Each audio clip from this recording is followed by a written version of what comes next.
loves. Welcome back to Chemistry with Kismet Tarot. I'm Monica, the Kismet Chemist. If you are new to my channel, welcome to the family. I am honored to have you. If you're returning, welcome back. I have missed you. Today we are doing a bonus reading. I usually just put out 2 readings a week, but I wanted to tap into the energy of the eclipse seasons. The eclipses have really brought forth a lot of powerful change in my own personal life, but also through the collective. So what we are looking at today is the changes that this eclipse season is unraveling for us. And I got a few messages about it and did a little bit of research. So the eclipse season opened with the Ring of Fire annual solar eclipse and new moon in Libra for the fall eclipse season. And it is closing on the day that you guys are going to be watching this reading, or the day that this reading is released, with a partial lunar eclipse and the full Hunter's moon in Taurus. Now, throughout the year of 2023, the calendar year, there have been transitioning eclipses. And these transitions will begin again in the fall of 2024. In 2023, we had cardinal energy that is moving into the eclipses from fixed energy. So the solar eclipses this year have been cardinal energy, and the lunar eclipses have been the fixed energies. So we saw an Aries Libra solar eclipse with a Scorpio Taurus lunar eclipse. And this is what I channeled is related to kind of cleaning up from the nodal shift that we have made in, I believe it was July of 2023. Yeah, July of 2023, when the nodes shifted from Taurus North Node and Scorpio South Node to Aries North Node and Libra South Node. Next year, in 2024, the calendar year, we have the lunar eclipses that will be opening the eclipse season, and the solar eclipses will be closing it. And we will be shifting in the fall to mutable energy. So this is about taking charge of the emotions that have been fixed in some way within ourselves, so that we can awaken this spark, this light within ourselves that is filled with healing, with faith, with taking the initiative to let go of the things from the past. There have been really heavy and really dense energies, very prevalent, with an intensification of cosmic pressure for us to all change, to transform, to transmute, to heal, and to bring in more awareness to our day-to-day lives and the collective. Once I channeled that, I heard change begins with the individual first. So change begins with the self. And it was the self, and then the home, and then the connections that we have, and then the collective. And that really felt like a direction or a necessary order. And then I heard order of operations, which is what I used to use when I was filming on my channel Kismetology to let you know what order the readings were going to go in. This order of operations, we can get overwhelmed by the state of the world, by the amount of changes that we see are necessary, that are being called for. But when we try to tackle the outside world, and especially the collective of humanity as a whole right away, without making the necessary changes that we need within ourselves, strengthening those changes, fortifying them, changing our environment, changing our home life, working with our ancestors, working through generational wounds and karmic patterns and karmic cycles. And then without working through our interpersonal connections, our working relationships, our friendships, our marriages, or significant others, and those connections, we're coming forth into the collective with an incomplete sense of the change that needs to happen. It's like baby stepping our way. Now, breadcrumbs has been really prevalent in collective energy, in readings, and even my guides like to breadcrumb me with different pieces of the puzzle of my journey and my life. And I used to get really frustrated with that until I realized they're there because there are certain changes that we are able to make and certain ones that we are not meant to. And until we realize that change begins within ourselves and the way that we operate, the way that we perceive the world, the way that we interact with our environment and the people in our close personal life, and then the outside world, we aren't able to really have the changes out in the collective take hold in the way that we really do need the world to change. So this reading is helping you to have both the light and the shadow illuminate all the parts of the past or the pieces of the past that are ready to be released, ready to be let go of, ready to be moved into a new energy and a new way of interacting with yourself, your guides, the world, the people you love, your immediate environment, all of these things. We're looking at how this is impacting you as an individual.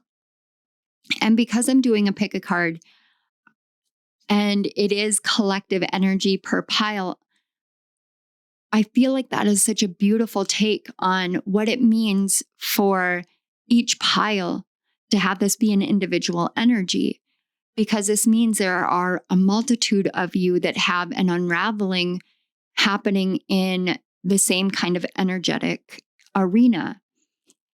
And that means that even though we're asked to change on an individual and a self level first, we're still also changing as a collective. So each one of us changing based off of the collective energies from readings such as this is actually helping the collective. It is actually helping the world change. And that is one of the reasons why I find pick a card so beautiful and so powerful, because we're all living our own individual lives and going through our own situations and circumstances. But we come to these readings and we find a collective of energies per pile, and you have a way of seeing that the changes that you're making, you're not alone in. And that the more and more people that are in each pile that come to each reading that have synchronicities and have resonance with these messages and with other readers' messages, the more this world changes. And each one of these changes is intended to be to better ourselves, this world, and the collective of humanity as a whole, so that we can break down the barriers of division and subjugation and all of the negativity and bring in more light, bring in more love. We have 4 piles. I know you can likely see the names on the cards, but I want you guys to tap into the images themselves, the colors, the flow, what calls to you, what pulls to you. Let yourself be guided and led to the pile that is right for you in this moment. I'm going to put on some meditation music. The timestamps will be in the description box below, and I will see you all at your piles.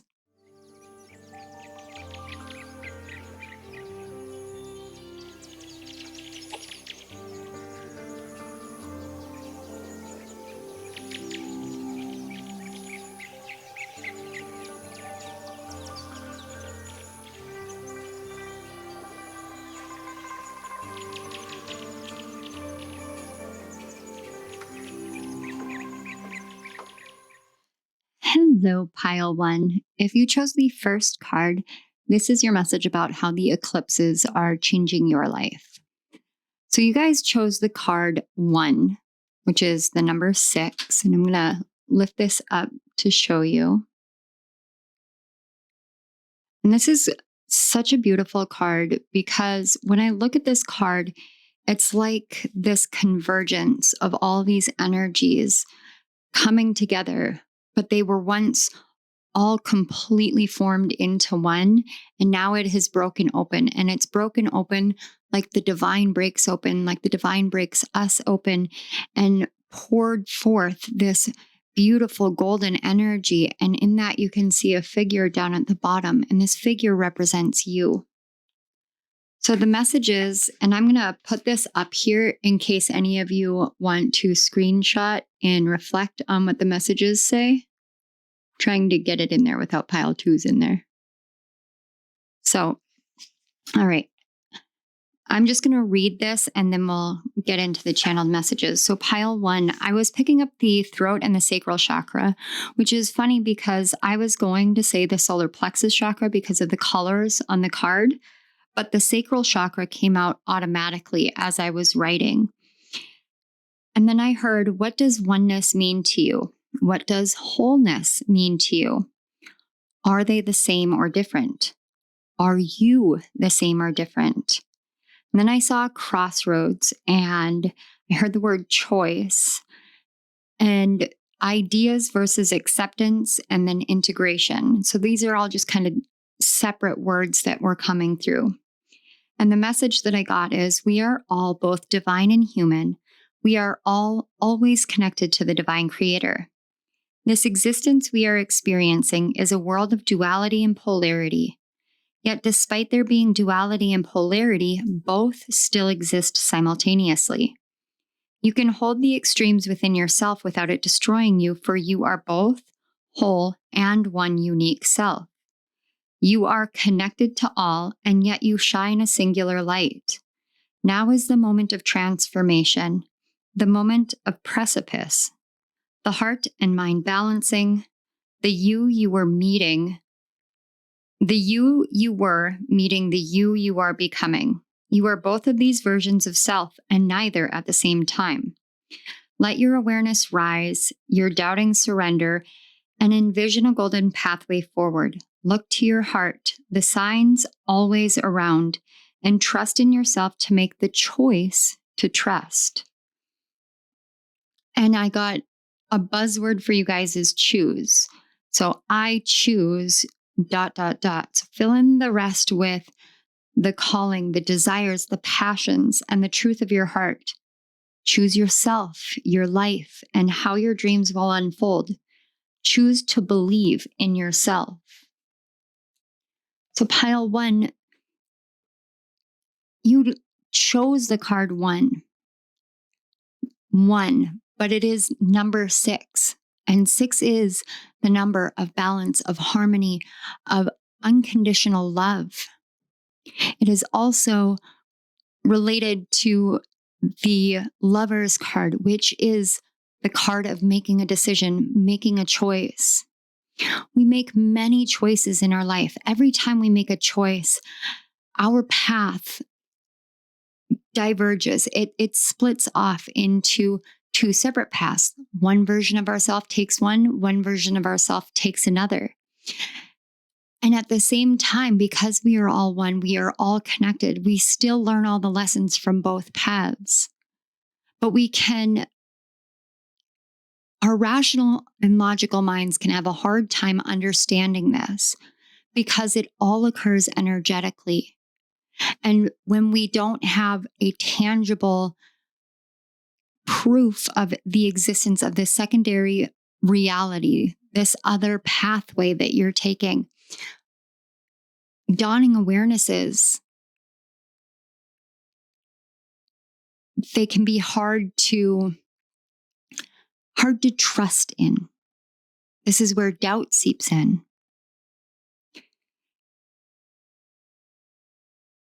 In this case, this eclipse is helping you understand you have never been outside of the divine. You've never been separate from the divine. You've never been disempowered. even though it may have felt like it. And please believe me when I say I've gone through many situations in my life where I have felt disempowered, but that's because I did not allow myself to see my own personal power. I didn't allow myself to see that I am whole. So I took on the belief that I was fragmented, incomplete, that I needed something or someone else to fill me, to make me whole, to make me complete, to make me worthy, to make me enough, to make me lovable. I wasn't wrong for going through that. You're not wrong for any of those experiences that you may relate to, that may resonate with you. We work so hard in this life to find our way, to find our path, to hold on to faith when this world feels like it's crumbling, when everything feels like it's falling apart. We get caught up in the things that are crumbling instead of seeing the potential, instead of seeing why, instead of realizing that as these things are crumbling down, they're falling apart because it's time for us to restart. It's time for us to have that dawning awareness, to have that understanding, to gain that clarity, to gain that peace. The eclipse seasons, the energy in the collective, so many of us readers have been picking up how heavy it's been. And at the same time, today, as I'm filming this, as the snow is falling for the first time in North Dakota, all I can feel is a sense of peace. It's like every unique snowflake falling from the sky is this promise that we are all going to be okay. We are all beautifully unique, but together we create this beautiful image, this beautiful purity, this beautiful cleansing, loving, soft, still energy. Sometimes it's when we try to negate the uniqueness of who we are that we end up discounting ourselves and then fragmenting. These eclipses, they've been so powerful, so intense, so profoundly life-changing for so many people. And the changes are just beginning to unfold. I was talking to my therapist, and something that she told me rang so true and relates so deeply to your pile. When we say I should or I want, and then we fill it with a desire or an activity, a creative endeavor, something that we want to engage in. I should be doing the dishes, or I should be working more, or I should be getting better sleep. I want to get better sleep. I want to do the dishes. I want to go bowling. All of these things, while they indicate an activity that we're being pulled to, when we say should, it indicates that there's a sense of shame or guilt internally surrounding the not doing of it. And when we say I want to, we're indicating that we're not capable of it, that we lack the ability to one of those things. And I never realized it that way until she said, what if you changed how it came through? What if you changed how you look at that, how you interact with it? And I said, what do you mean? She said, what if you say, I choose to? And I was astounded when I sat down to channel your messages and the correlation between those lessons and how strong this lesson has been, because it isn't the first time I've heard someone say it. I choose to live my life fully. I choose to be whole. I choose to love myself. I choose to be worthy. I choose to be of value. I choose to be seen. I choose to be heard. I choose to create. I choose to love. I choose to be loved. And you say these things, and we don't realize that what we're doing is we're empowering ourselves with the realization that we do have the ability to choose. We have the power to choose. And the more that we realize that we have the ability and the power to choose, the more we begin to understand that this comes from the fact that we are chosen, that the divine chose us to experience these things, to desire these things, to go through our lives engaging in these things. The divine chose us to do the healing that we do. The divine chose us to walk this path. The divine chose each and every one of us. And therefore, our ability to choose then comes straight from a blessing from the divine, for the divine gifted us that when the divine chose each and every one of us. As this eclipse energy unfolds, opens up into your life and into your reality, you're being called to engage more with it. So what I want to do now is take a look at the tarot cards, which is actually going to be the guidance on how this change is occurring, how you can engage with this change, and how you can make it a lasting change in your life. We have the Eight of Cups. If your life feels stale, explore some new scenery. The Five of Cups. Spilled tea isn't the end of the world. And then the High Priestess. When in doubt, your first gut feeling can always be trusted. Pile one, I recognize energy oftentimes. And in this case, I recognize a very similar energy. This is the energy of the past, and the past being existent within the present. And when our past exists within our present moment, we have a hard time seeing the present. We want to go and explore, but as soon as we get to the door and we think about putting our foot out the door, we think about the last time we went on an adventure, when we went from the Seven of Cups, we made that choice. We went on the Seven of Cups, and here we ended up at the Eight of Cups. It didn't work out. It didn't go the way that you wanted. You ended up being lost and confused, and you knew that the only option that you had was to go and seek that ninth cup. But in seeking that ninth cup, you'd have to turn your back on all of that. And how do you turn your back on that and make the choice to go and find that ninth cup when it's all fallen apart? And before you know it, you're on the floor and everything feels broken and you feel broken and you can't fathom making a choice because every choice in the past seems to have always led you back to this place, back to this doorway, back to this calling to explore something new. But how much more new can you experience before you experience joy? Before you experience the beauty of trust? Before you can see how powerful your choices are in life?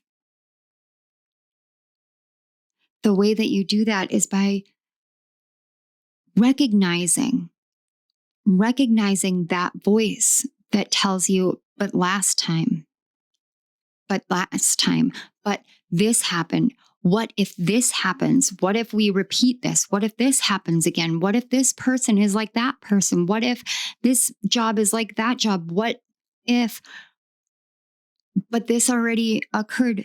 The more that voice comes out, the more you're called to say, I felt called to step out, to explore something new. I choose new. I choose the ninth cup. I choose to move towards the Nine of Cups, because going from the Eight of Cups to the Nine of Cups is one of the most difficult journeys we will take in this life. Personally, I believe it's more challenging than a Tower card. Moving through the cups, moving through the emotions, moving through the grief and the loss, the betrayal and the pain and the sadness and the brokenness. This is about how your emotions flow and work and build and grow and heal and empower. So going through this journey and moving from the Eight of Cups with all the work that you've done, everything you've lost, the fact that you at the Four of Cups had to choose in that moment to get up and to accept the offering from the universe. And then you end up at the Five of Cups, where the offering that you had built into so many things has now fallen and you are left with so little. And then the Six of Cups, where it just seems easier to experience the past, to look at the past, to live in the past. Let me reimagine the past. Let me look at all of these glory days, the ways that I felt so alive at the beginning of this journey. When that first cup was offered, how connected I felt when I hit the Two of Cups, and the amazingness of the celebration, the friendship, and the community of the Three of Cups. How did I get here? And you stay at the Six of Cups and you look and you say, I wish I could go back. I wish I could experience that again. And you get caught up in the memory of what you experienced before without realizing that you've made your past alive again. And inevitably that urge to seek, that urge to find comes back and you're at the Seven of Cups. What do you choose? Are you going to experience all the things that you keep thinking about experiencing again? Will you experience heartache only to find yourself at the Eight of Cups? And you know when you're at the Eight of Cups and you've done all this work, you've navigated all this way, and yet everything seems to be falling apart and you don't know what to do, because no matter what you do, it feels like a Tower moment. It feels like everything is going to fall apart. But you know that what comes next is wish fulfillment. You know that that is what is promised, but trusting in that in the midst of the doubt when you are at that threshold, trusting in that is the battle. How this change will unfold is in you choosing again. Choose what you know internally. Choose what your gut says. Choose what your heart says. Choose what you know you're being called to. Choose your wish fulfillment. Choose your Nine of Cups. Because in the Nine of Cups, the Eight of Cups that you are walking away from have not been lost. They're simply waiting for that other piece to be put back together, put within it. And then you get to the Ten of Cups, which is the ultimate happy ever after. It all comes down to you making a choice.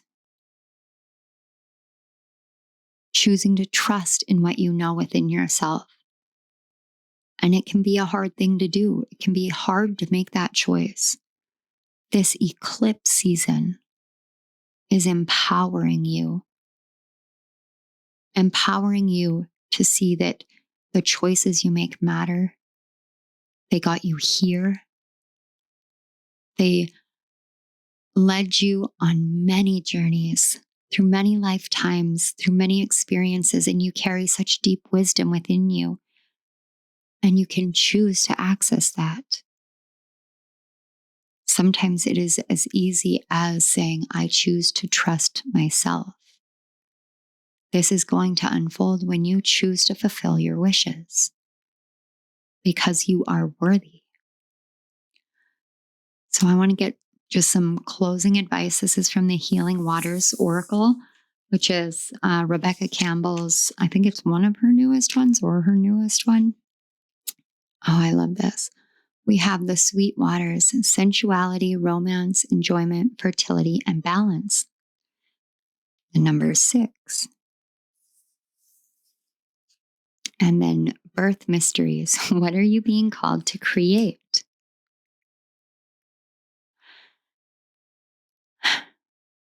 I'm going to tell you guys, as a mom, one of the hardest things that you do is create a child.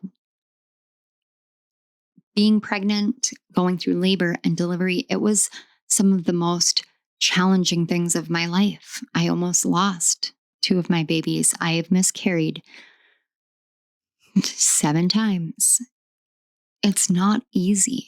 It's not easy to lose children. It's not easy to do that. I've also created many things. I've written many books.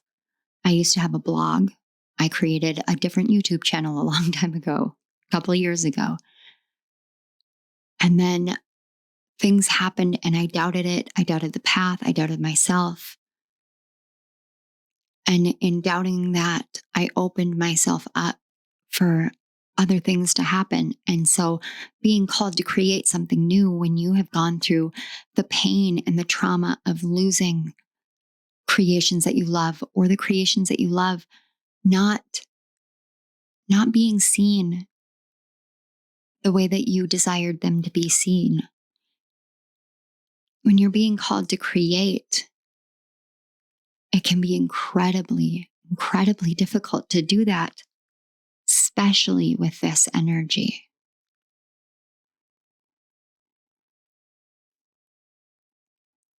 But back during the 6 of Cups, when you were thinking about all the ways that you have experienced joy and blessings in your life, you being here is a blessing, you being called to create is a blessing, your creativity is a blessing, whatever that means to you. Sometimes one step, 1 foot out the door is all we need. That's all we need. And as this eclipse season unfolds, as you recognize the thoughts, the feelings, the emotions, the beliefs, the negative biofeedback loop mindset patterns that keep you from taking that first step towards your 9 of Cups, your dream come true.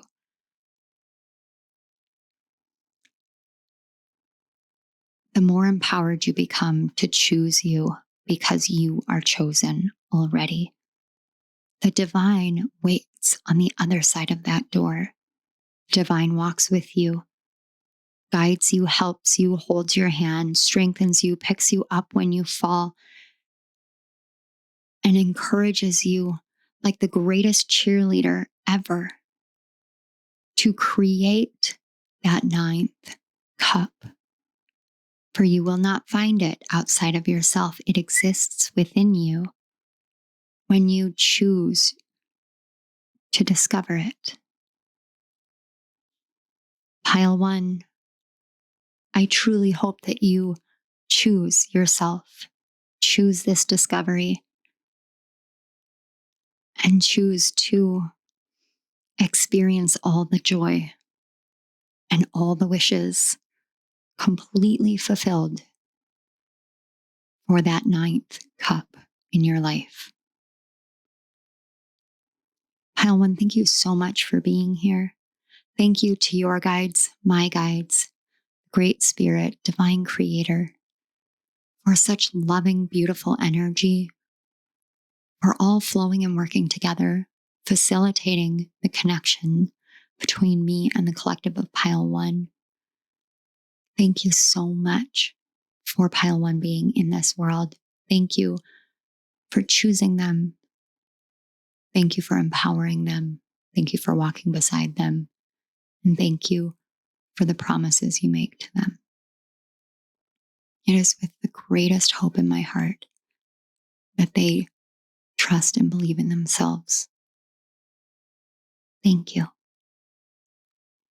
Pile 1, if this resonated and you would like to support my channel, I would truly appreciate that. Some of the ways you can do that are by liking this video, commenting in the comment section below, subscribing to my channel, sharing the video on social media with your friends or family, and or going to my description box, checking out my author page on Amazon, where I have 9 different books. You guys can get them in hardcover, paperback, Kindle, and Kindle Unlimited.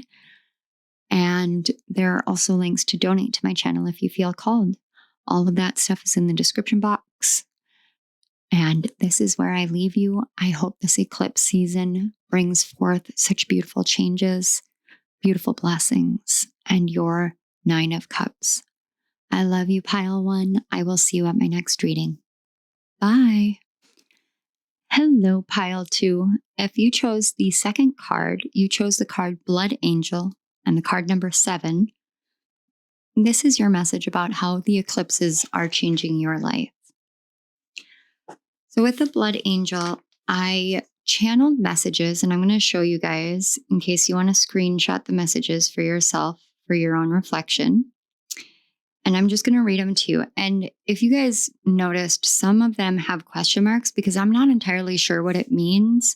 And so if I'm not sure what it means, I don't want to keep diving into the energy.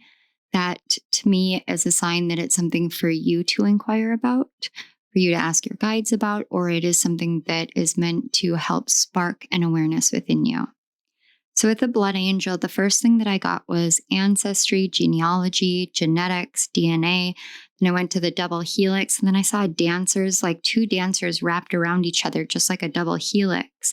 And then I heard blue and purple come together only when green exists. And I thought that was so strange because blue and purple, well, blue is one aspect or one part that makes purple, but you need red for that. But Spirit was very, very firm that green needs to be there. And I was again shown the double helix, and it was like to forge the blue and the purple together, green has to be in the middle.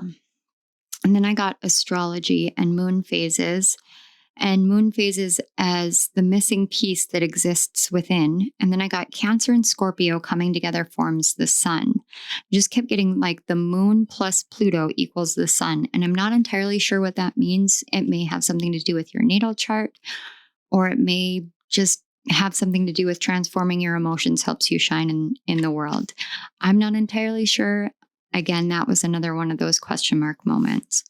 Then I got tides and tidally locked. So a tidal locking is like the sun or the moon and earth. The moon and earth are tidally locked. So we never see the dark side of the moon because we always only see one face of the moon. There's still another half of the moon, but we don't see it from Earth. And Pluto and I think it's Charon, one of Pluto's moons, are also tidally locked in that same way. And it says, unlocking to see the other side. The shadows become light, light becomes shadow, and water washes away. And this is the channeled message that I got that I wrote down for you guys. This world, this life, it is more balanced than it may seem. For in our darkest moments, a breaking through of light is ushered in, and as we dance in the sun, it sets and darkness arrives. You are now arriving, awakening, ascending. Let it fall away, the old, the stuck and stagnant, the pieces of familiarity that you are ready to change. Limits do not exist when you have the heart so generous as yours. A new life force energy awakens with every beat of your heart and breath of your lungs. Let this mystery of life open you. And then I was seeing blood cells in veins, and they were like flowing and dancing, but they were glowing with this beautiful golden light. And every time I look at this Blood Angel card, I just see this figure, and it's like she's dancing, but she's dancing with the sun, but she is the sun. And everything is flowing in and out of her, and it almost looks like feathers, like a parrot feather too, which is strange. I didn't get that until just now either. But we've got purple and red and orange and yellow, but there's no blue and green. And it just seems curious to me here because this is about letting yourself change, letting yourself transform, letting different things expand you, and letting go of a lot of things. And I am one where I may talk about letting go a lot, but it doesn't mean that I don't recognize how difficult that can be.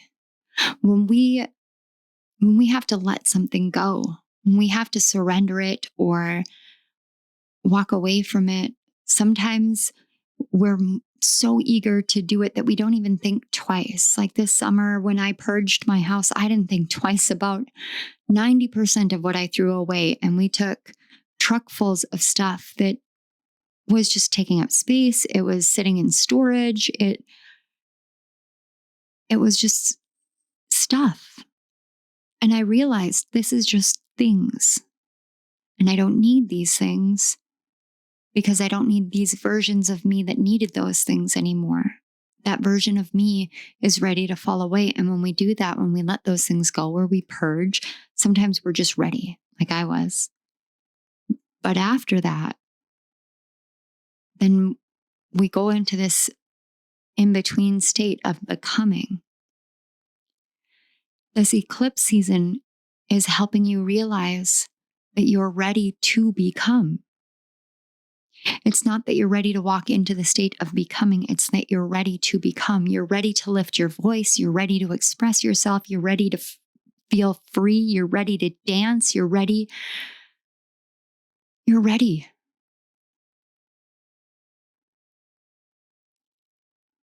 And now I'm being brought back to the moon plus Pluto equals the sun. And it's like you're finally ready to let go of the old way of feeling, thinking, experiencing life. And when we're ready for that, that's when our fears rear up the most. That is when our doubts become the greatest adversaries of our life. That is when every past wrong and mistake and accident and misstep and tower moment and crumbling come straight to our awareness because we are ready. We are ready to move beyond those things. And so in order to move beyond them, we have to look at them face to face and say, I am so grateful you exist. I am so grateful you were a part of my journey, that you were a part of my life. And I am even more grateful that I no longer need this in my energy, in my mind, in my body, in my heart, in my soul. I no longer need it because I am ready to dance with life. I am ready for rejuvenation, revitalization. I am ready to come back to life. I am ready to breathe freely. I am ready to move freely, to express myself, to lift my voice. I'm ready to shine. I'm ready.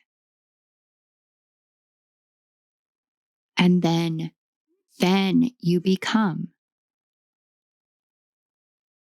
And now it's time for you to become. So we're going to take a look at the tarot cards. Those are going to show us how this is unfolding, how this is helping you become. So we have the Star, have faith that healing is in the forecast. I love that. The Page of Swords, curiosity is a type of magic. And then we have the Seven of Cups. Not every great option you're given will be a great option for you.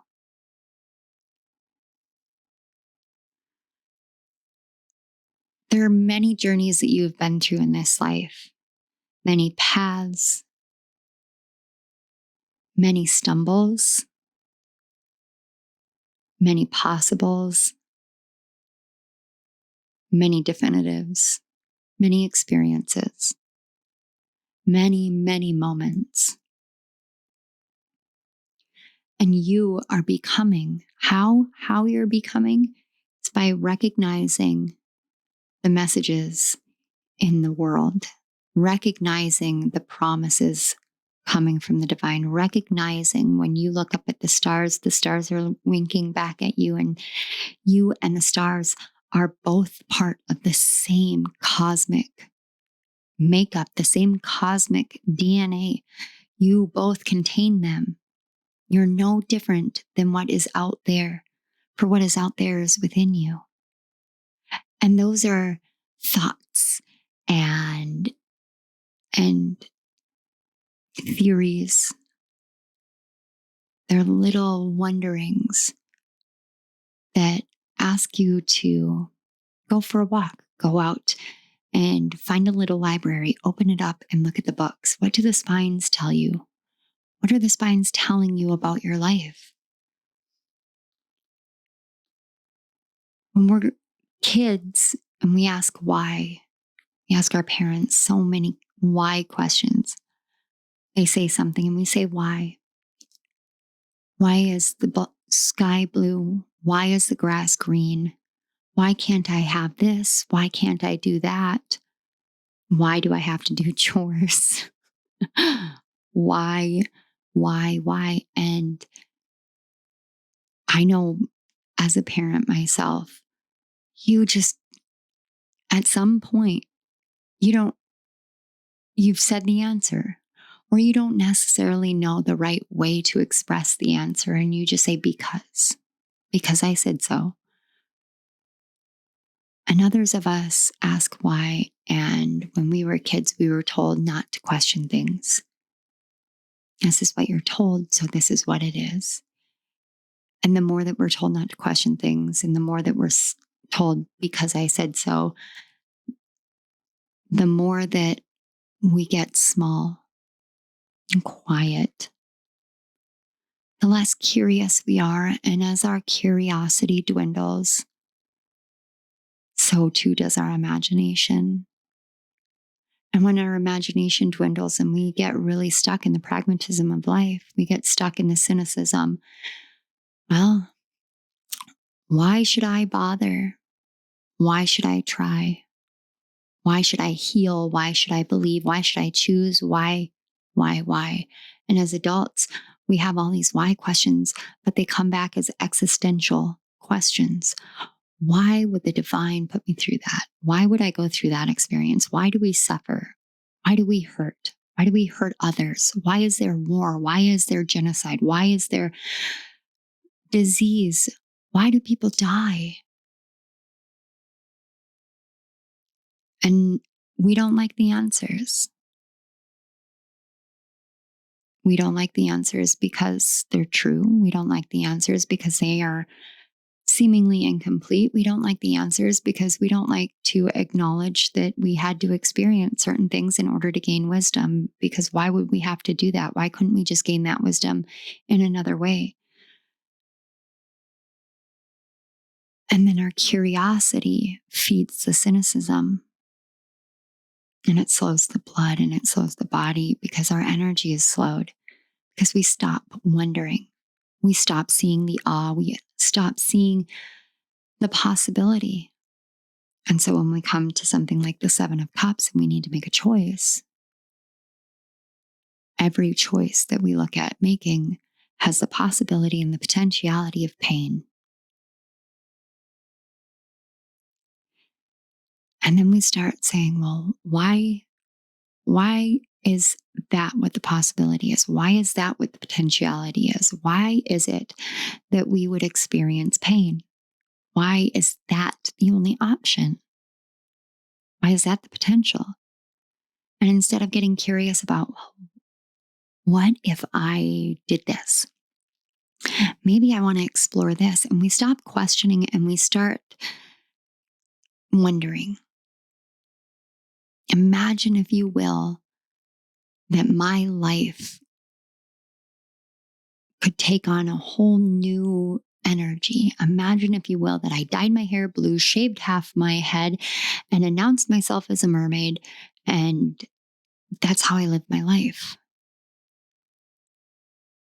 And you let yourself get really wild with that. Because when we're kids, we want to know, well, why can't I be a mermaid? Why do you say that mermaids don't exist? And then we come and we wake up to spirituality and we learn about Mintaka, and then we're like, whoa, well, why do we think these things are fake? Why do we think these things are whatever? Why do I relegate this to the land of crazy? Why don't I just embrace it? Why don't I just embrace it? And then you ask that question, something like that, over and over and over again. Why don't I just embrace it? And over time, you start looking at yourself and going, just because I said so. But that's not a good enough answer as an adult, because we have the freedom of choice, because we're adults. We're able to choose. So why don't I just embrace it? Why don't you just embrace it? If healing is promised in the stars and I am made of the stars, then that means that I am made of the stars from Mintaka. And that means that I am made of the same thing that mermaids are made of. I am made from that water. I am made from that magic. And if I'm made from that magic, what other magic might I contain? And then that sparks a new curiosity. Well, what other magic is there? There's the magic of dragons. There's the magic of the fae. There's the magic of witchcraft. There's the magic of the druids. There's the magic of energy healing. And then everything starts looking like magic. And then all of a sudden, you come to a mirror and you look in the mirror and you see yourself and you go, magic. And then you come to the cupboard and you're asked to pick a cup. It's time for a hot cup of tea. You need to pick a cup. And all of a sudden you realize, oh my gosh, imagine what magic is in each of these cups. Imagine, how do I choose which one is right? And you just know, this feeling comes over you like Indiana Jones looking at all the cups, knowing that the one that he chooses will either heal his father or end his own life. And he looks and he knows which cup to choose. So he does, and he chose correctly. He chose wisely. You know which choices to make, and you know where your magic is. And that is how you become, by realizing that everything is based off of our perception, that we have the ability to give back to ourselves, to reparent ourselves, to nurture ourselves, to come back to that balance and that freedom, to give to ourselves. And as we do that, we revitalize our energy, we revitalize our body, we rejuvenate the cells within, we awaken different parts of ourselves. You awaken different aspects, awaken dormant DNA. And I'm living proof of that. I've experienced it myself. You experience all of these things, you go through it, and now when you wake up and you feel the beating of your heart, you get excited. You're ready. And how do you become? You become by letting go. And how do you let go? By realizing that in letting go of all of the past, everything, you're not letting go of the experiences. You're not letting go of those versions of yourself. You're letting go of the pains that hold you back, of the false beliefs that beat you down. You're letting go of parts of yourself that you've grown to love, but that know that their time in your life, that version of you, that version of events, it doesn't need to be that way anymore. Now you can see it in a different lens, with a different eye, because you're ready for magic. How this plays out, how this changes, is by you choosing to change. It's by you recognizing that you have been blessed with this new energy. And so now you can. Now you can. So I want to get these final messages. We'll see. It's just a little bit of additional advice or guidance, whatever your guides choose to utilize them for. I just set the intention that it's additional insight. And this is the Healing Waters Oracle. So we have Isle of Avalon, healing, returning to wholeness and transformation. Well, if that isn't confirmatory, I don't know what is. And King Tide, plenty, prosperity, and receiving the fullness of life. And I love this, the message of this card, because it's so similar to the energy of the Blood Angel card. And we've got multiple areas of healing, transformation, receiving the fullness of life. This is your vitality returning, your life returning. This is about you gaining that freedom by giving yourself the belief in your own magic. The heaviest burdens we bear, the heaviest wounds to carry, the heaviest energy we navigate through collectively, the greatest the transformation, the greatest the healing, and the greatest the benefit, the plenty, the prosperity, the transformation to wholeness, the magic. You have been through so many things, pile 2. You've gone, it's like walking through a desert. And everywhere you look, there's a mirage, and you walk to it and it disappears. So you turn and you walk to the next one and it disappears. And what you don't realize is every time it has disappeared, when you tell yourself, I'm just not going to believe the next one, but then you keep going, eventually you walk into it.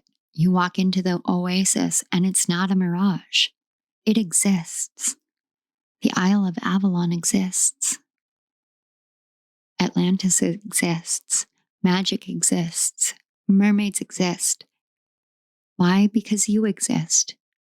And when you believe it, you perceive it, you achieve it. Pile 2, this is the message that I have for you about the eclipses. I want to say thank you so much. I am so proud of you guys. I'm in awe of you. I'm so incredibly, deeply honored that you are here in this community, that you have opened this energy for me to give you this awareness, or to just confirm what you already have been feeling and knowing within yourself.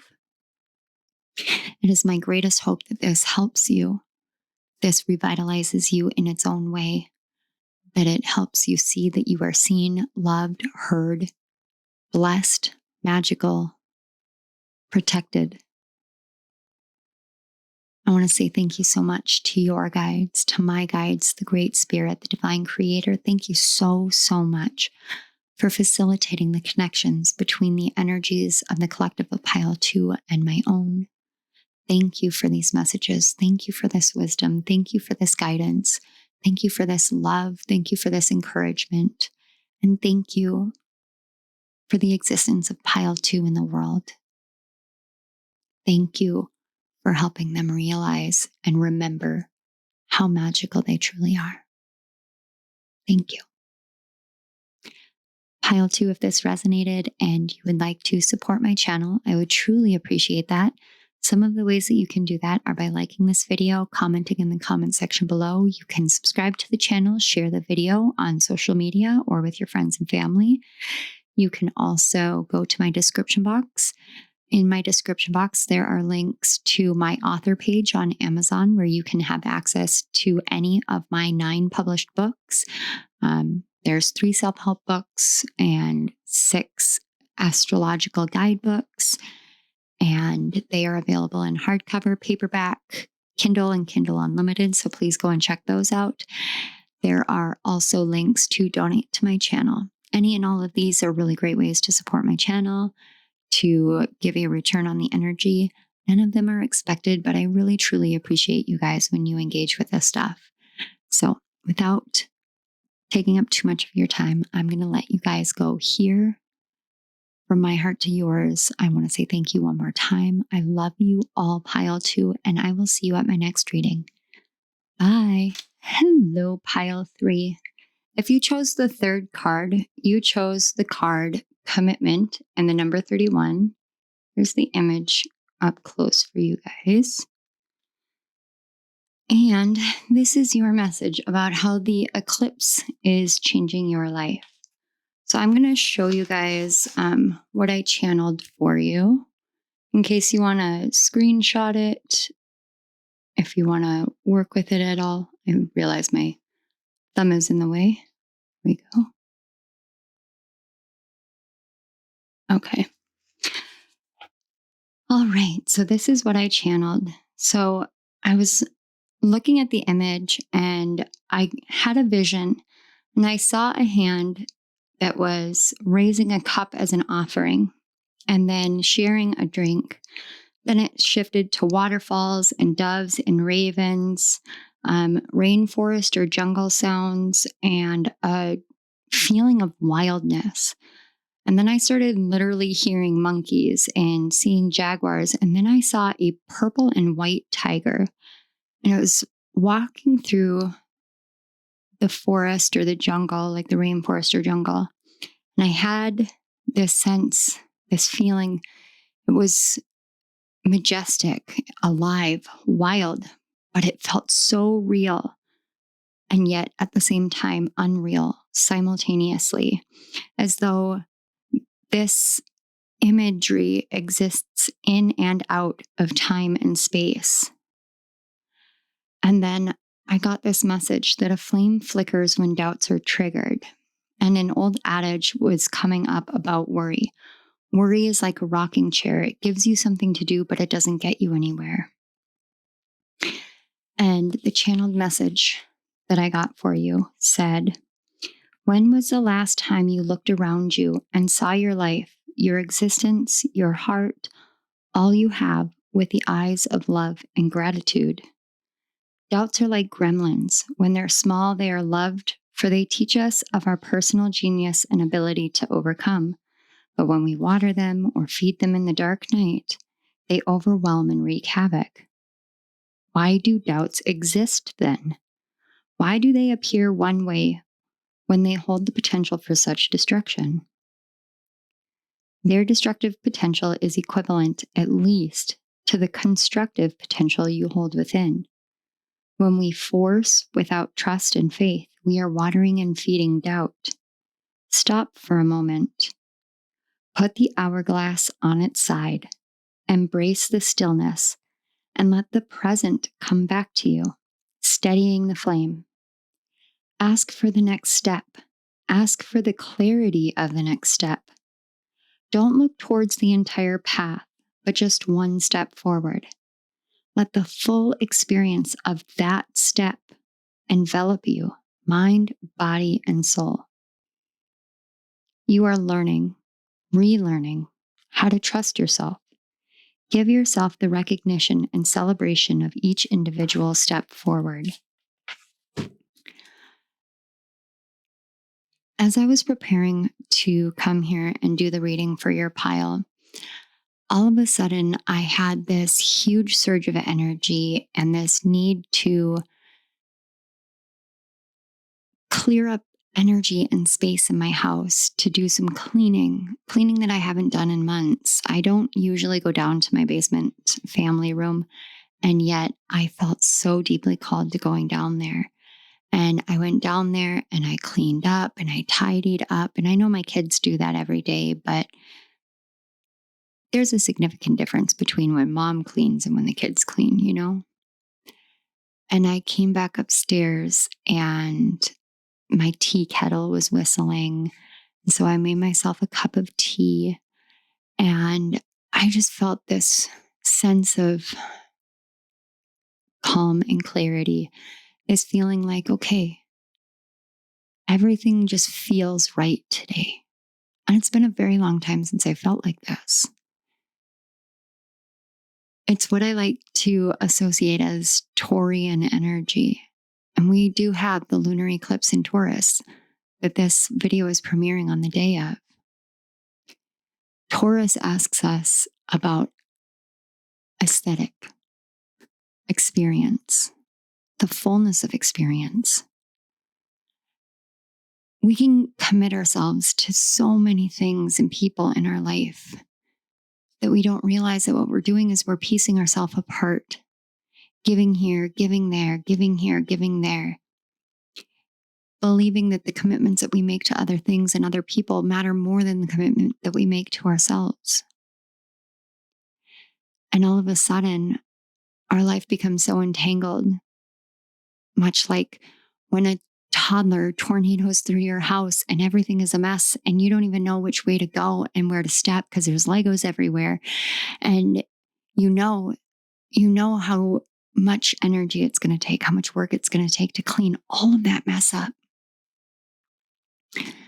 And you just sigh and feel tired and exhausted. And I know I myself and many other parents I've talked to have that one brief moment of, why did I have kids? It's always such a mess. And then you set your jaw and you set to work cleaning up the disaster, picking it up, knowing, well, after nap time, this is all just going to happen again. I'm just going to have to do it again. But you know that you need to clean the mess up. This card, this energy, what the eclipse season is changing is how you see a situation like that. Because we look at the mess and we look at the work and we look at the repetition. We look at the way that we've committed ourselves to something that keeps wreaking havoc in our life. And then we start doubting whether we made the right choice, whether we made the right decisions, whether we walked the right path, whether we're with the right person, if we're in the right job, if we're doing the right creative endeavor, and if we are even who we are supposed to be or who we say that we are.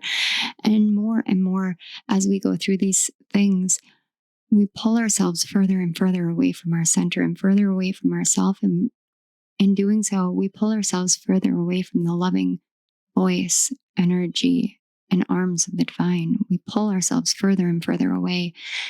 And we just keep slogging through, keep going through, keep trucking on. And then something big astrological happens, and we don't have an explanation because we might not know everything about astrology, but we can feel it. We can feel that call to change, that call to shift, that call to ask ourselves, am I looking at the situation the right way? Is this how I'm meant to be looking at it? This energy, the eclipses for you, pile 3, is asking you to try on a new lens when you look at it. As a parent, I can tell you how exhausting it is always cleaning up after your kids, how exhausting it is to teach them how to do the chores the right way the first time over and over and over and over again. And then finally just throwing your hands up in the air and being like, it's good enough. It's good enough. Knowing that you're going to go and clean up behind them anyway because you prefer it different. I know what that feels like. I know how it feels to relish the silence and dread the chaos and the noise and the screaming. But there was one day where I sat down and I was just so exhausted and I was crying and I just didn't know that I could keep going on. And I didn't know that I could keep doing this parenting thing and keep doing this adult thing and keep walking this path. And I didn't know what to do. And I just felt so lost. And then I heard my boys and they were screaming at some video game and they both just burst out in laughter.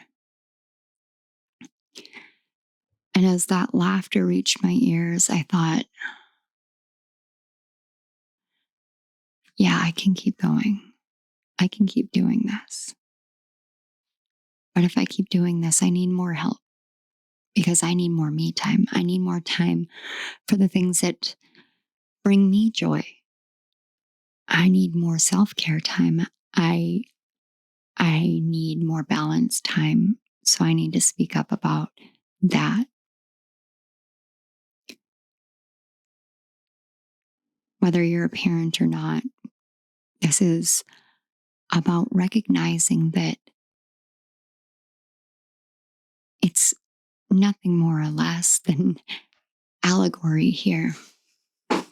The toddler goes and tears through the house and leaves a huge mess, and you clean it up and you're exhausted, but the toddler wakes up and then there's the mess all over again, and you just clean it up and you know you have to clean it up again.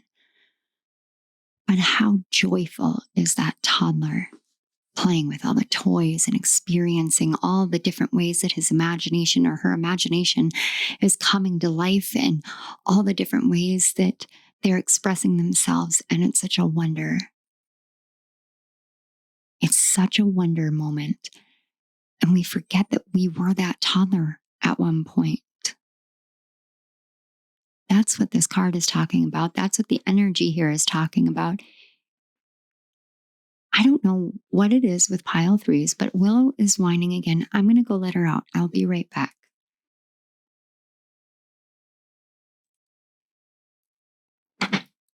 Okay, pile three, I am back. I want to say thank you guys so much for your patience. I know it's literally just seconds for you, but for me, that one took a bit longer because she wants to go outside, but she also wants to wrestle with me and she wants a treat. And then she wants to play hide and seek. And it seems to always be like one particular pile. I want to say it's been pile three for the most part lately.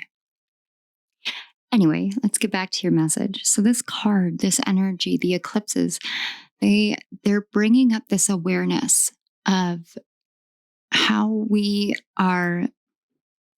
committing ourselves, what we're committing ourselves to, and whether we have decided that we're just not worthy of being our primary responsibility or our primary commitment. I don't even like to say responsibility because this is more about taking care of yourself, choosing to take care of yourself. And when we're exhausted, when we're beat down, when everything has just gotten out of hand and out of control, and we don't know how to ask for help, or we don't know what kind of help we need, so how can we possibly ask for help? Sometimes those are the moments to just sit down and say, help. I don't know what I need help with, but I know I need it. And when you say that, you're opening yourself up more and more. And then coming back to the self, relearning how to trust yourself, how to love yourself, how to be committed to yourself. It's a long journey, especially when you've spent so much time working with others, working for others, doing everything for everyone. And while all of that feels good, sometimes it leaves us with a sense of emptiness and we can't understand why I feel this emptiness. And the truth is that you feel that emptiness because you're not filling your cup back up.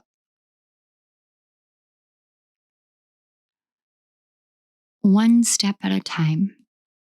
That message came through so strongly. One step at a time. And it was about recognizing that each step forward is a means to celebrate. I know I've gotten into phases, and especially this year, I've gotten into this deep, dark, depressive hole where getting up and getting out of bed and making my bed was the biggest success I had, because all I did was make my bed and then sit on top of my blankets and sit in bed all day long. I cried. I went through boxes and boxes of tissues, and it was midsummer, so that it was hot and sunny, and it should have been a beautiful day to go for a walk, to go for a run, to go play at the park, to take my dog for a walk, but I couldn't do it. I couldn't get myself out of bed. And so getting up, making the bed, changing from my pajamas into some semblance of, clothes at all. A different shirt, a cleaner shirt, something that I didn't sleep in. Those are moments to celebrate. Anything and everything that we do for ourselves are moments to celebrate, because we're recognizing that we are worthy, that we are deserving, and that we matter, each and every one of us. And I think the reason why the Taurian energy came in so strongly is because a lot of the times people focus on Taurus as an exterior energy, aesthetic, charm, beauty, luxury, artistry, that Venusian energy in the physical world, wearing makeup, wearing a nice dress, or nice clothes, a nice t-shirt or a nice button-up shirt, and having your hair done really nice. But sometimes it's about realizing that all of that is just icing. That's just the frosting on the cake. When we get a cake, we may look at the frosting for a little bit, but it's about cutting into it.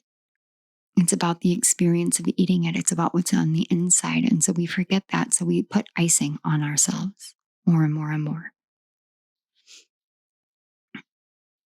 That energy is asking us to do the work of cleaning our inner world up.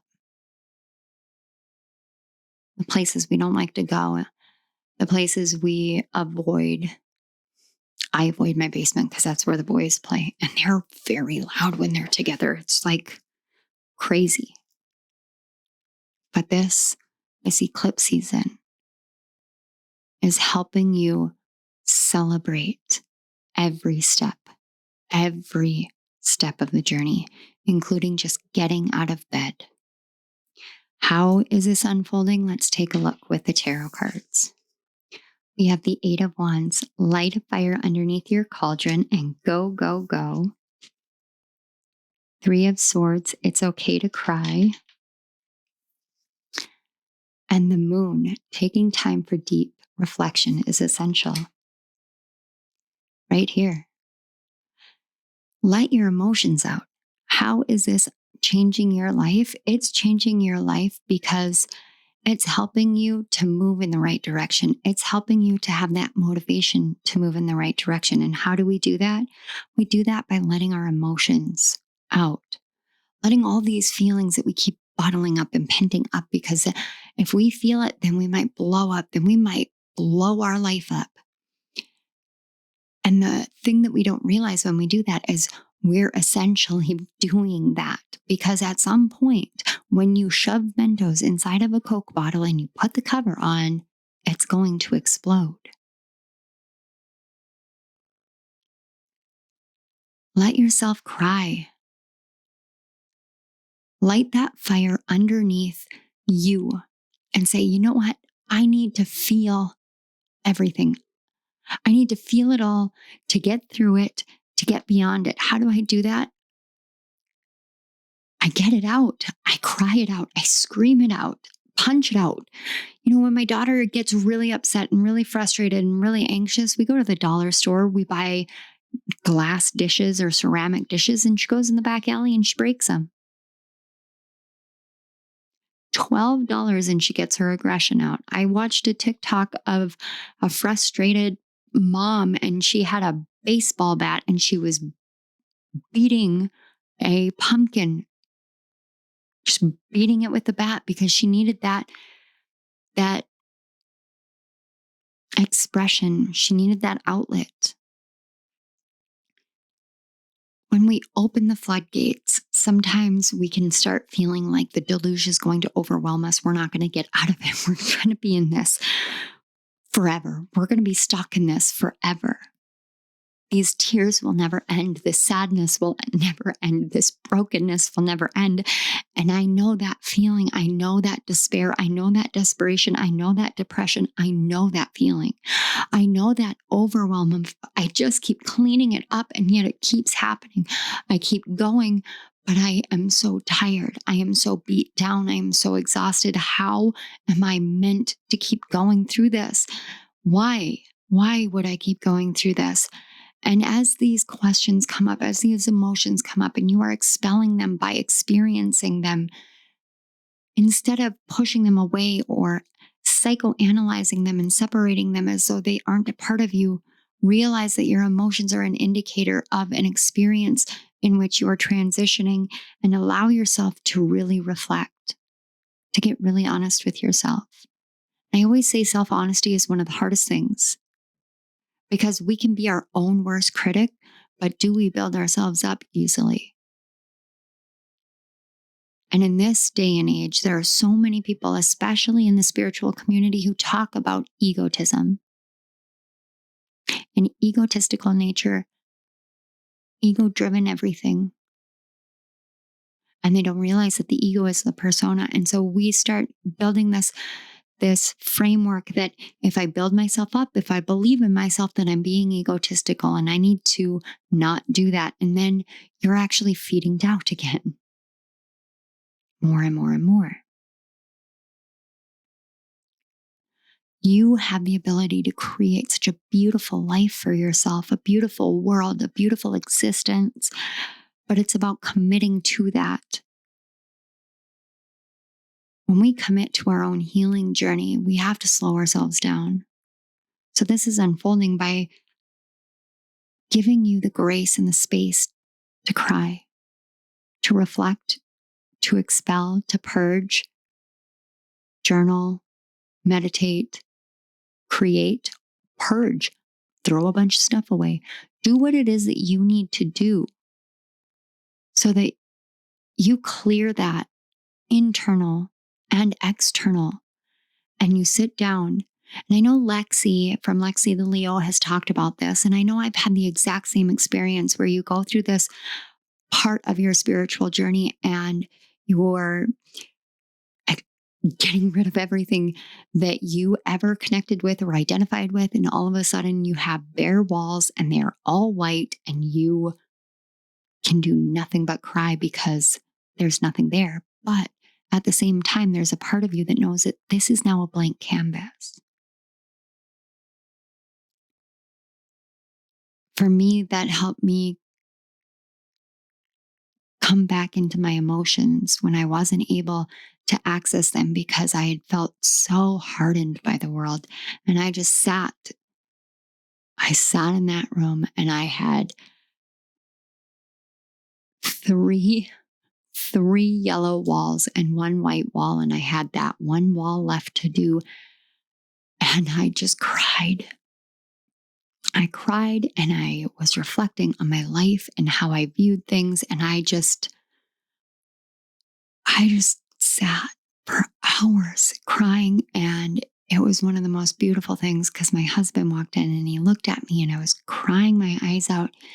And he had the most loving expression on his face and he smiled and he said, "Welcome back." Because it had been so long since I had had any emotions at all. This eclipse season is saying how you recommit to this, how you take it one step at a time and celebrate each win is by letting this stuff out. Letting yourself really look at what it is that you're engaging in, how often you're always on the go and doing everything for everyone, and how much time you give to yourself. So let's get some final additional insight with the Healing Waters Oracle. We have Ride the Waves, life lessons and growth. You will get through this. I need you guys to see this. You will get through this. It's just like grief. Grief comes and goes. It ebbs and flows like the waves. Sometimes it pulls back and withdraws and you get this break. The sun shines and everything feels great. And then a tsunami rushes over you. And it's okay to experience all of that. It's okay to go through all of that because you're learning, you're growing, and you're not bottling it up. And you're the surfer, which means that you know how to get through this, and you will. You will get through this. And this eclipse season is helping refresh that within you. Yes. Thank you. Gratitude, appreciating what's sustaining you. This is why you hit the point you hit. This is why you are now being washed clean, even though it doesn't feel like being washed clean because everything's coming out all at once and everything is everything all the time. But you're here and you're breathing and you're living and you're life matters, and who you are matters, and you matter. And we lose sight of it from time to time. We all do. But it's when we sit down and we ride that wave and we say, okay, I'm going to let this flow through me. I will get through this. I will commit to, and then what you're committing to for yourself. I will commit to taking 1 salt bath a week. I will commit to reading a book for enjoyment. I will commit to creating a blanket. I will commit to praying. I will commit to meditating. I will commit to journaling. I will commit myself to myself for this duration of time. And I will do that. And then you take that first step. And then you celebrate. Look what I did. Thank you. Holding gratitude, saying thank you to yourself. 1 step at a time. And before you know it, you're in that 8 of Wands energy. And the gratitude that you hold for yourself and for every individual step has gifted you freedom. And life flows easier, smoother, lighter, happier. Pile 3, this is the message that I have for you. I want to say thank you so much. I am sending you guys a huge energetic hug and a big boost of reiki energy if you choose to accept it. It's just gratitude and love from my heart to yours, because I know this kind of struggle, and I want you to know you're not alone as you ride these waves. I want to say thank you so much to your guides, my guides, Great Spirit, Divine Creator, for facilitating the connection between the energies of the collective of Pile 3 and myself. Thank you for helping them see that they are worthy, that they are loved, that they are capable and strong, that they are deserving of a commitment to themselves. Thank you so much. Pile 3, if this resonated and you would like to support my channel, I would truly appreciate that. Some of the ways that you can do that are by liking this video. You can also comment in the comment section below. Subscribing to my channel is another way. Sharing this video on social media or with your friends and family, that's another way. You can also go and check out my description box. There's a link to my author page on Amazon. There are 9 different books that I have published. And they are available in hardcover, paperback, and Kindle Unlimited. So go check out my books. That would be awesome. Let me know how you guys enjoy them. And there are also links down there to donate to my channel. Any and all of these are really great ways of doing an equal energy exchange, of supporting my channel, and of helping these messages reach the collective they're meant to. And I always am deeply appreciative. Even if you just come here, watch the video, and walk away, I appreciate you, and I am grateful for you in this world. Pile 3, I love you all. I will see you at my next reading. Bye. Hello, Pile 4. If you chose the 4th card, you chose the card Merciful Mother Jamal, which is also the card 44. This is your message about how the eclipses are changing your life. So I'm gonna go ahead and show you guys. Oh, my dishwasher's done. I don't know if you guys can hear it, but it's singing. Sorry for the whistling. I just get excited. In case any of this is something that you want to screenshot or anything like that to meditate or reflect on, journal on, anything like that, I wanted you guys to have access to it. So I got repeating numbers 444 as well as 222. And then I was seeing kaleidoscopes and watercolors, but they were all blending together. All the colors were really blending together. And then I got blending of the visions and shadows, grace and gratitude, church bells and stained glass windows, mountain villages, peaceful lakes and flowing rivers. And I actually was brought to the second book in the I Am Number 4 series, or the Lorien Legacies series by Pittacus Lore, and it's the Power of Six. I was just shown like the visual of one of the scenes in that book. I don't know if that's significant for somebody, but I figured I'd mention it. This is the second time that book series has come up in the past week for me. And then I had this vision of this beautiful goddess, and it kind of felt like it might have been a dream, like a dream state energy or like a meditative vision.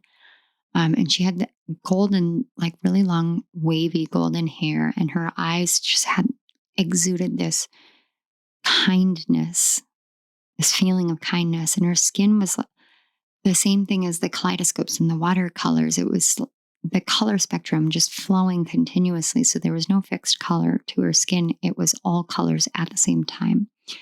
And she stands upon a mound of green grass, and there is a ring, but I kept hearing halo. But it was on the ground, and it was yellow daffodils. And then I saw her reaching a hand out, and as her hand reaches out, there is just this feeling. It's just a feeling, one of welcome, of love. And then I got this message, and it says, a blessing of softness, gentleness, grace, mercy, and rest comes now for you. Will you put your hand out and welcome this in now to your heart, dear freedom fighter? Justice also involves mercy. Discord involves peace. Life in the fighting warrior energy has taught you of your strength, bravery, and courage. These all exist within you, but a warrior also knows those things can come forth through softness, kindness, and gentleness. A calling, more of a request, comes from your guides now. They want you to trust in allowing your softer side to be seen. I am hearing, please trust in our protection of you, for the world needs your gentle, loving nature. I sense a lot of fighting and battling and vigilance. It's possible to stop this and find a new way, the path of grace. Then I saw the 5 of Swords, and then I was shown a vision, and it was someone on their knees. It was like they were expecting the axe to fall on them, but instead a hand is placed upon their shoulder. And then it was the hand of that goddess, and it lifted the person off the ground and embraced them in love. And it was a love of, the way that I could describe it is the love of all loves ever existent and ever will be. And tears flow down the person's face as shields that they have placed around them disappear. I get this energy that this pile in particular, pile 4, you're the warrior. You're the one that goes into battle. You don't think twice. You fight for the underdog. You fight for the disenfranchised. You fight for those who have been silenced.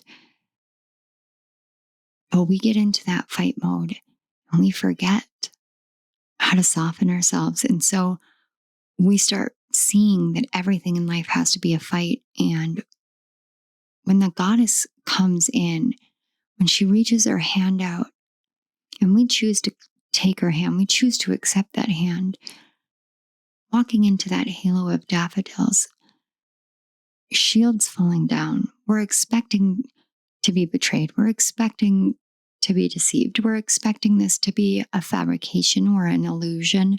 We're expecting anything and everything that would put us right back in that fighting energy. That's what we're expecting, to continue to fight. And yet, that's not what happens. It's not the fight that continues.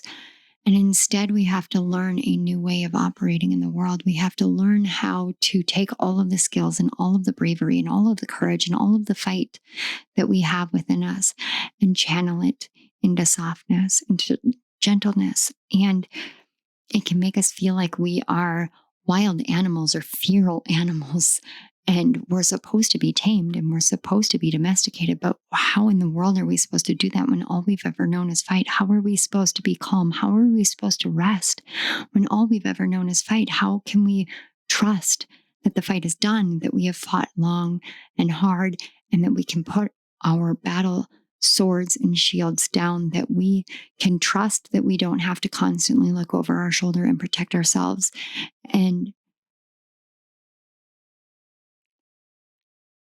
that train just stopped. The second you reached out and took that hand, the train stops. That train of battle, of fight, of weariness, exhaustion, of pain, of anguish, it just stops. And it feels utterly unsafe. There's no safety, there's no security, there's no foundation, there is no floor underneath your feet, and you're just falling into a chasm of darkness because this is not what you know. This is not what a warrior knows. This world is filled with enough fighting. It is in desperate, desperate need of softness, of grace, of gentleness. It is in desperate need of empathy and compassion and love and generosity and kindness.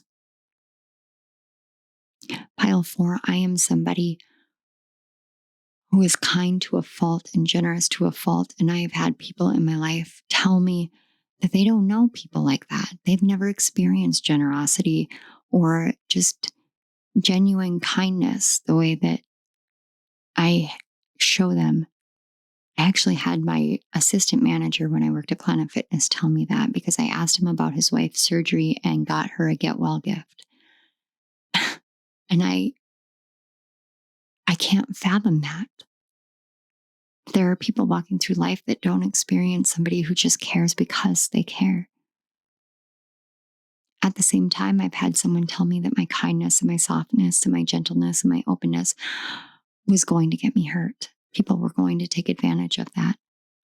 But here's the thing, when you're a warrior who puts down their sword and shield, you already know you have the might of the divine on your side, backing you up, supporting you, loving you, taking care of you, but more than anything, protecting you. And so you know that there is no way that being what you are called to be, being your truest, most authentic, softest, gentlest self is going to get you more hurt.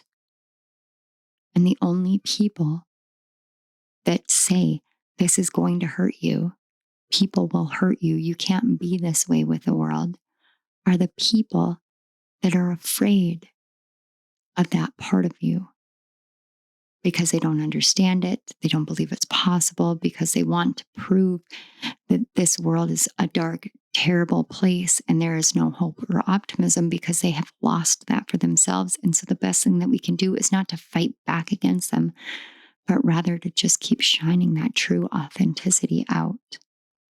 This eclipse season is helping you take the hand of the goddess and hold tight and let the battle stop.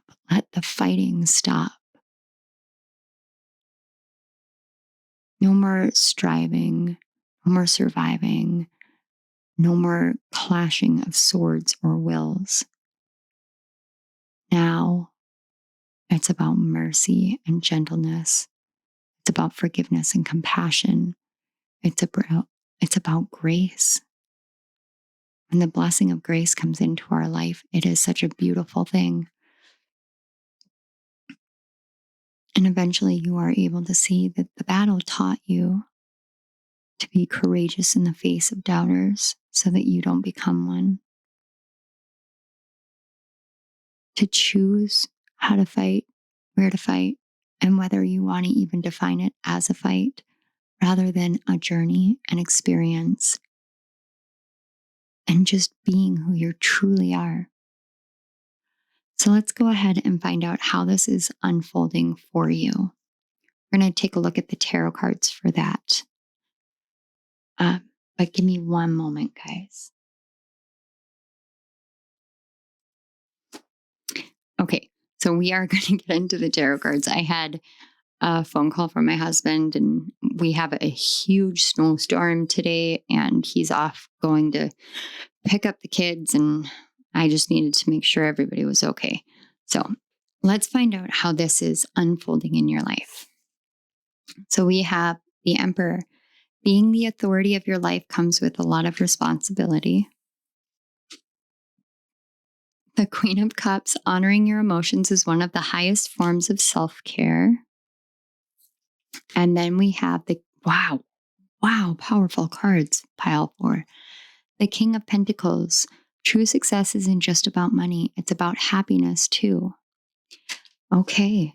How is this going to unfold in your life? By you realizing that you are responsible to yourself first and foremost. You are the authority. You are the one that decides. You are the one that gets to choose.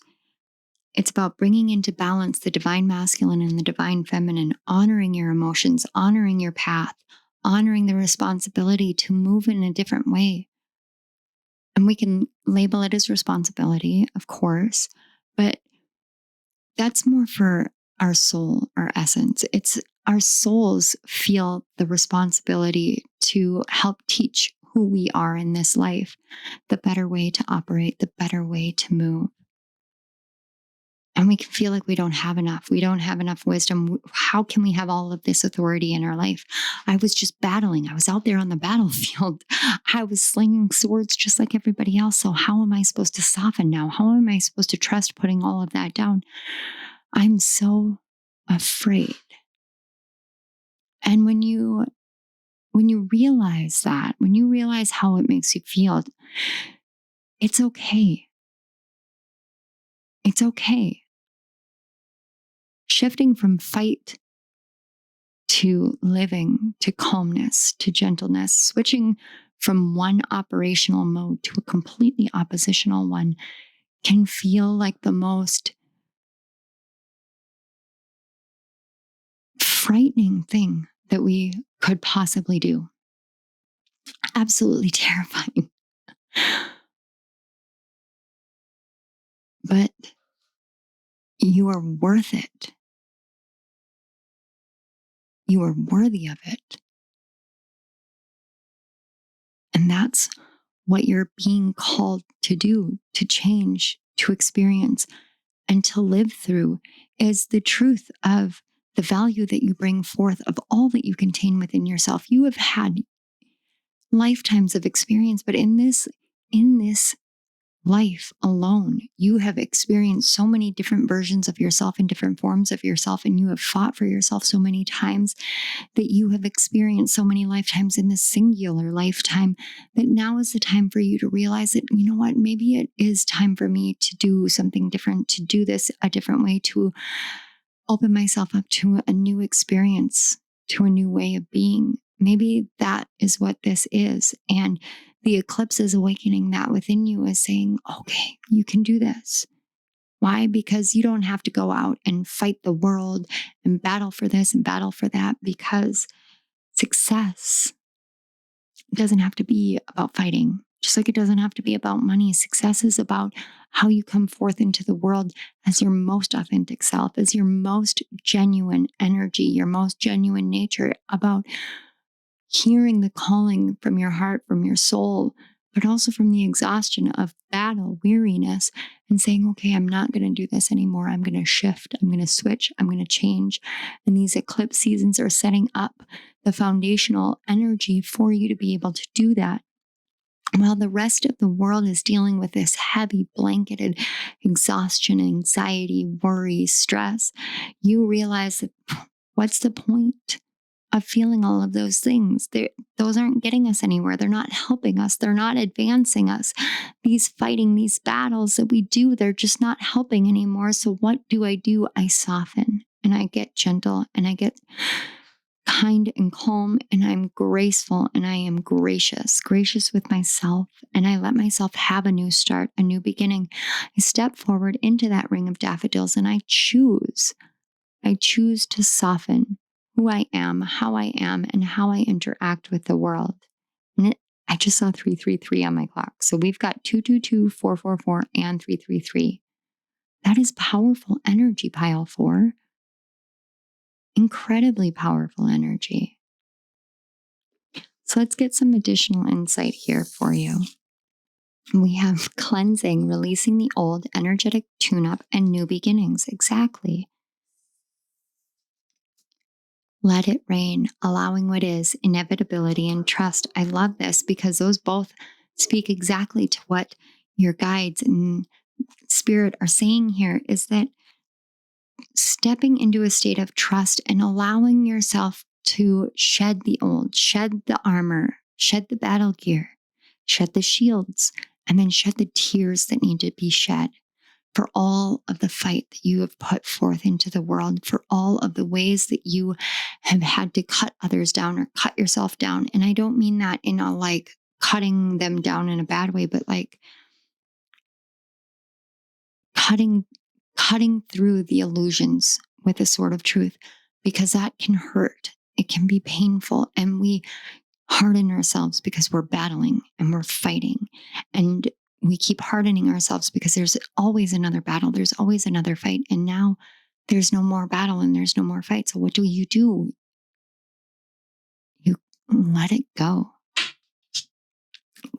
Cleanse your energy. Salt baths, salt water, meditations, light a candle, light an incense stick. I just heard light a cigar. I don't know where that was.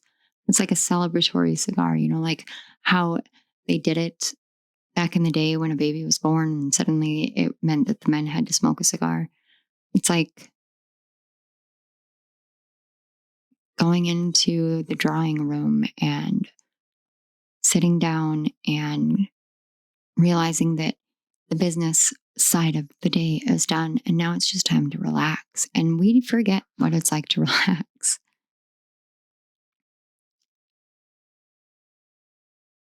You've reached a point on your journey where now is the time to let it go, to walk into that halo and let it surround you, let it cleanse you, let it clear you, so that you can start new, fresh, in a different way. So you can trust in life again, and trust in yourself, and trust in the divine, and trust in the flow and the balance and the harmony. Trust in the beautiful blessing that is the grace coming forth to you right here and right now.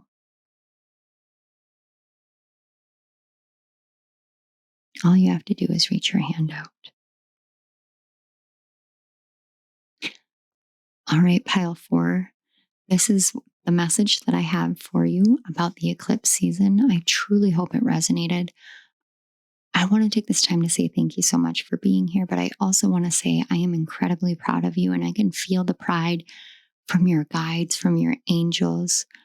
I get this feeling like angel wings on my back, like you guys are gaining your wings in this experience. And it's a moment of pure celebration. Seeing an amphitheater of people and angels just celebrating, cheering, laughing, and crying because of everything that you've done and the changes that you're making and the changes that are being brought into your life and the choices that you make to trust. It's such a beautiful, beautiful vision. Thank you so much. Thank you to your guides, my guides, Great Spirit and Divine Creator, for being here today, for flowing in this energy, these visions, this awareness, these messages, for connecting these energies between me and the collective of pile 4, for utilizing all the love that you have to make sure that this message reaches those who really need it right now, who really need it at any point in time.